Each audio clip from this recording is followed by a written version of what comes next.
All right, welcome back, everyone, for another deep dive. You guys sent in some really interesting stuff. Yeah, looks like we're going deep into texto colado this time. So, for our listener, texto colado, it basically means pasted text if you translate it directly. But this looks less like a straightforward story and more like, I don't know, like a bunch of pieces of a narrative all kind of like jumbled together. Yeah, fragments, Yeah. almost. But they all seem to connect in some way, so our mission really is to treat this whole texto colado thing as our source material for this deep dive. We want to pull out the really juicy bits, the stuff that makes you go, whoa, wait a minute. Definitely. And from what we've seen, it seems to revolve around this guy named Tom. Yeah, Tom, right. So today, what we're going to do, we're going to try to figure out, like, what's going on with this guy? What's with all these weird experiences he's having? And is there even magic in his world? We got to unpack this. Oh, yeah. Plus all the dangers he's facing. Like, is it all connected? I think we're in for some serious aha moments for sure. Oh, yeah, absolutely. Buckle up, listener name. This is going to be a wild ride. So let's start with the second dream that Tom has. It seems like this whole introduction to magic, or whatever you want to call it, it's really starting to mess with him, like physically, you know? That's not just in his head anymore, right? Exactly. Before the dream, like his day's pretty normal, everyday stuff. But then he notices this arm injury that he has is acting up again. And even his parents, they're saying he seems kind of off, more withdrawn. Yeah, it's definitely not just him being tired or something. This magic thing, it's taking a toll, for real. Hmm. This is something that I think should stand out to you, listener name. This connection between Tom trying to do magic and his body just kind of freaking out. I mean, remember how a simple telepathic message just left him feeling worse? Yeah. So what that tells us, I think, is that magic in Tom's world, it's not something readily available. Yeah. Like he can't just tap into it easily. It's something that takes a lot out of him. And it's got consequences. Yeah, big time. And speaking of taking a toll, the dream itself, it's so vivid. He's back in that Mago guy's childhood home again, the one that seems stuck in time. And this time he sees another planet or something, a whole different landscape from what he saw before. Right. Like these worlds, they're so distinct, so detailed. It's almost like you can picture them. But what really matters here, I think, is what the Mago tells him. He explains why magic is actually hurting Tom. Yeah, yeah. See, the Mago, he says that in Tom's world, magic's like this untapped energy, right? Building up for who knows how long, just waiting to be like unleashed. So when Tom, being a total newbie, tries to do a spell, this massive wave of like raw, unrefined magical energy just surges through With him. a shock to the system. Exactly. The Mago he even compares it to Tom's body potentially exploding if he's not careful. Wow. Okay, so that's terrifying. Yeah, it is. And his injured arm, remember, it got worse after just sending that message. That's like a warning sign, Yeah. this uncontrolled power. It's dangerous stuff. Right, right. But then we have this bon sang de car thing. Didn't that do something good for him? Okay, so about the bon sang de car, this is actually fascinating, listener name. Usually, divine blessings, they're pretty minor. They draw energy from like the immediate surroundings. But Tom's world, it's like it's overflowing with this untapped magic, right? So this blessing, it becomes super potent, like way stronger than it should be. It even seems to be helping his, what's the word? His brain to function better. Like it's messed up, but kind of helpful at the same time, right? That is so weird. So, like, this ambient energy, it's dangerous when you try to use it, but just being around it might be, like, subtly good for you. I don't know. It's confusing. It is. But here's the thing. All this magic, it attracts some bad stuff, too. The Mago mentions these creatures, these things that they feed on mages across different planes of existence. Scary stuff. Yeah, yeah. And this is where things get really serious for Tom, listener name. These mage-eating creatures, they're called chantanine. And they mean business. Tom's powers, they make him a target, like on a cosmic scale. The Mago even says one of these Shanthanine was probably drawn to Earth because of Tom, specifically. Hmm. So Tom's in danger, because of the Mago, in a way. It's like he never would have been on their radar otherwise. Man, talk about a messed up situation. And even if Tom just said, okay, no more magic, he's still screwed. Yeah, because the Mago, he gives him this warning, right? He says Tom's been seen, like he's marked. Mhm. It's not just about using magic. It's about having the potential for it. So, like, even if he doesn't do anything, they know he's out there. Exactly. Yeah. They know. It's like the predator's found its prey, and there's no escape. Okay, so moving on. Tom finds himself back in bush car, right? And he's like seriously pissed at the Mago, understandably so. I mean, who wouldn't be? Right. But he talks to the spirit of Carr, and Carr tells him something really important. Turns out he can actually leave Bushcar like anytime he wants. So he could just go home. Yeah, pretty much. But Tom, being calm, he basically says it would be a waste of a good tourist opportunity. What? Even though he's in danger. Yep. It's like he's, I don't know, weirdly fascinated by this other world. That's Tom for you, I guess. But this tells us a lot about him, listener name. It's like even with all the danger and craziness, he's still curious. There's this like thrill-seeking side to him, you know? He's not just going along for the ride, he's making choices. Yeah, I get that. So anyway, he's curious about these mage-eating creatures, the Chantanine, and Carr gives him some more info. Turns out Chantanine is what they call him in Zara. Zara. Yeah, like that's the name of the planet or whatever it is in that system. Ah, okay. So it's not just a random name then. It's tied to their like whole cosmology. Right. And Carr's description of these Chantanine, it's pretty messed up.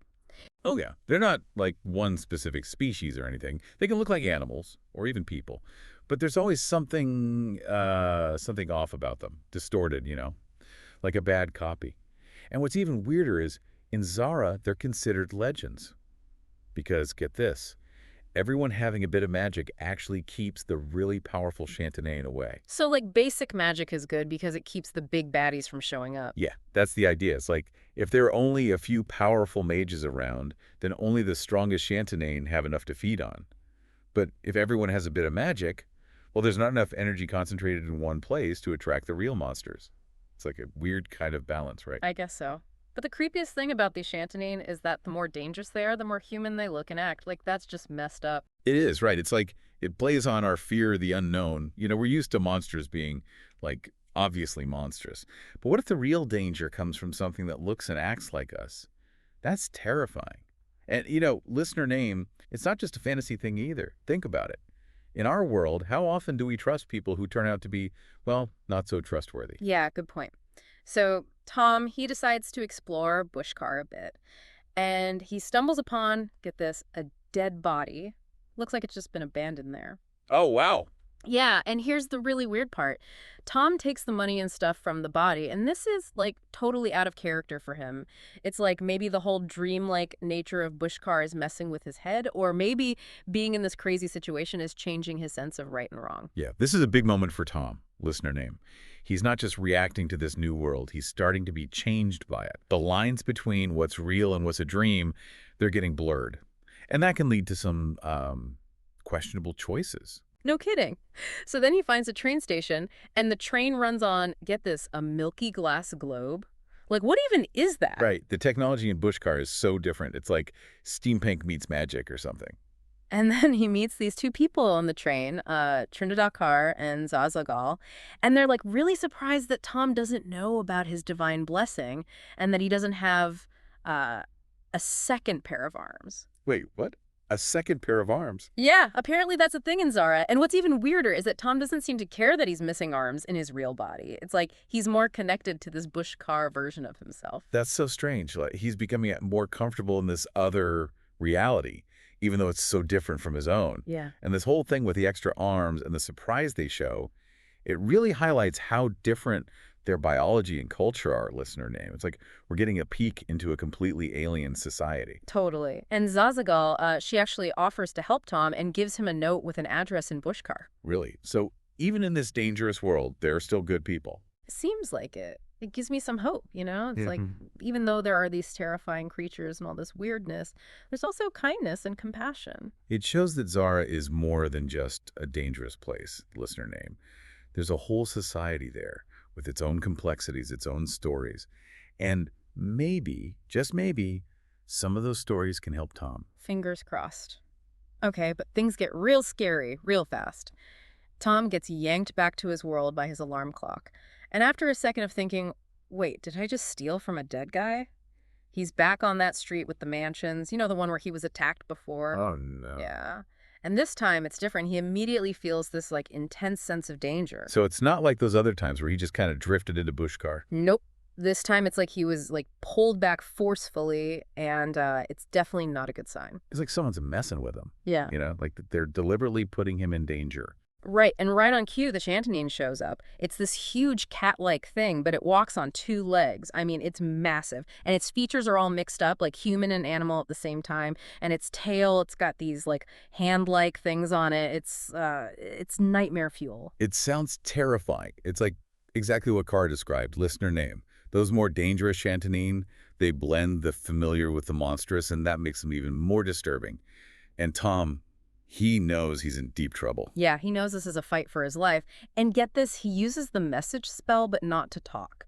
He uses it to create this like ear-splitting, screeching sound in the Chantonine's head. He describes it as like an old TV with no signal. Wow, that's creative. But even that short burst of magic, it drains him. It shows us how powerful these Chantonine listener name, even hurting them briefly, takes so much out of Tom. But also shows us that he's adaptable. He's not just giving up. He's using what he has to survive. Right. So he runs and ends up in another mansion. It's empty, thank God. But then, this is the weirdest part, a message appears on the floor telling him exactly how to open the window. Wait, what? I know, right? It's like someone's helping him, but we don't know who. And it's especially weird because later, the Mago says he didn't do anything. So if it wasn't the Mago, then who?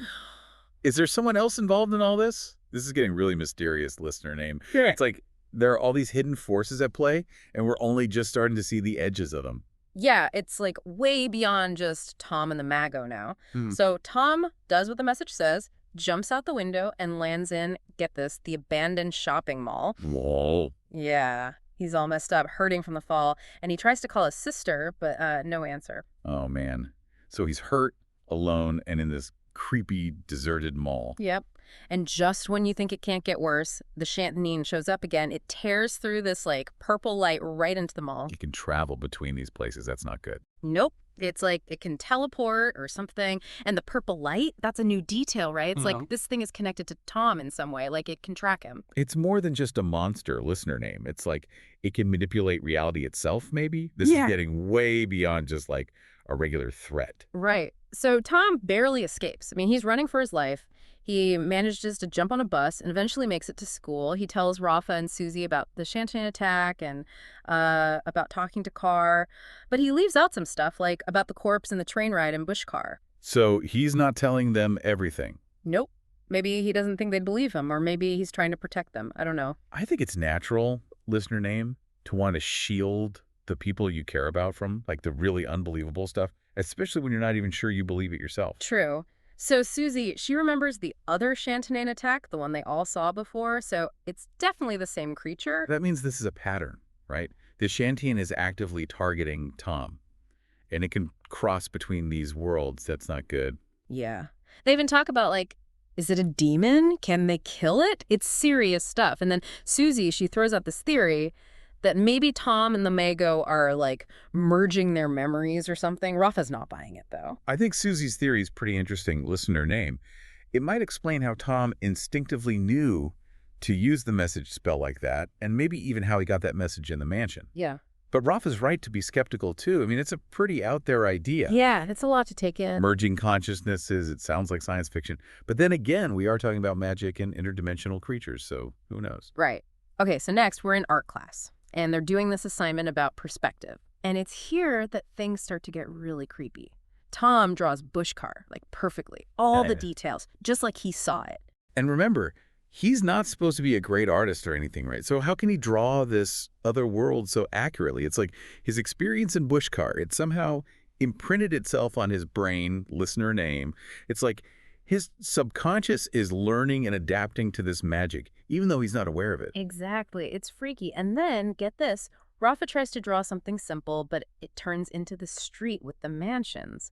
And out of nowhere, he draws a black cat in the picture. A black cat. Yeah. And then Mandy, she's drawing the abandoned shopping mall. And guess what? She draws a black cat, too, right by the entrance. Tom's starting to get really freaked out at this point. I don't blame him. This is way beyond coincidence, listener name.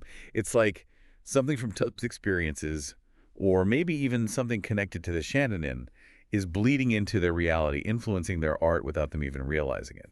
And the black cat is like a symbol, a warning, maybe. Yeah, something's definitely up. So that night, Tom goes back to sleep, and surprise, surprise, he's back in the dream with the Mago. Of course he is. And the Mago, he's like, oh, you survived. Good for you. but he says he didn't help Tom during the attack. He says it was all Tom, that he's got these hidden powers that are starting to emerge. So he's backing up Susie's theory, kind of. Yeah, in a way, he even says that maybe their minds are merging or something. It's all very cryptic. And he tells Tom to use this time to get better at magic. It's like he's pushing Tom to embrace his powers, even though it's dangerous. And the fact that he denies helping, it raises more questions than it answers, listener name. Is he telling the truth? Or is there something more to it? It's like he's hiding something, maybe to protect Tom, maybe for some other reason. We just don't know. Right. It's frustrating. So Tom asks about that weird palace he saw in space. Oh, yeah. What was that all about? Well, the Mago says it was his fortress of solitude, a place to hide because he was being hunted in another world.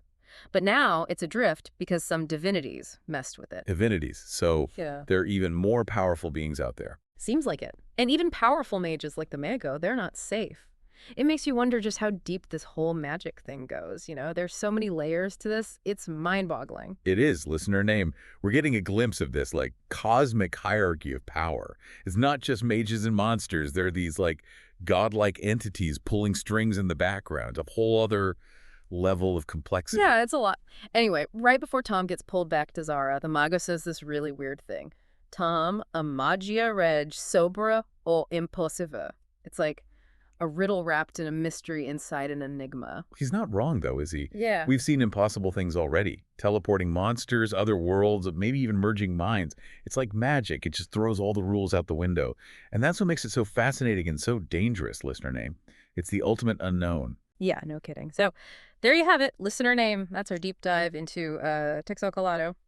Tom's in way over his head, dealing with magic, these shantanning things, and this mysterious Mago who may or may not be helping him. And to top it all off, there are hints that this whole magic thing is starting to affect his real life and maybe even the people around him. It's a lot to process. It is, and it leads us to some pretty big questions. What if Tom's subconscious is learning magic even without him realizing it? What if this merging with the Mago is actually happening? And what happens when magic starts bleeding into our world? It makes you think about what's real, what's possible, and what we truly know about the universe, Yeah, heavy stuff. Thanks for joining us for this deep dive, everyone. We'll be back to explore more of these mind-bending mysteries as soon as we can.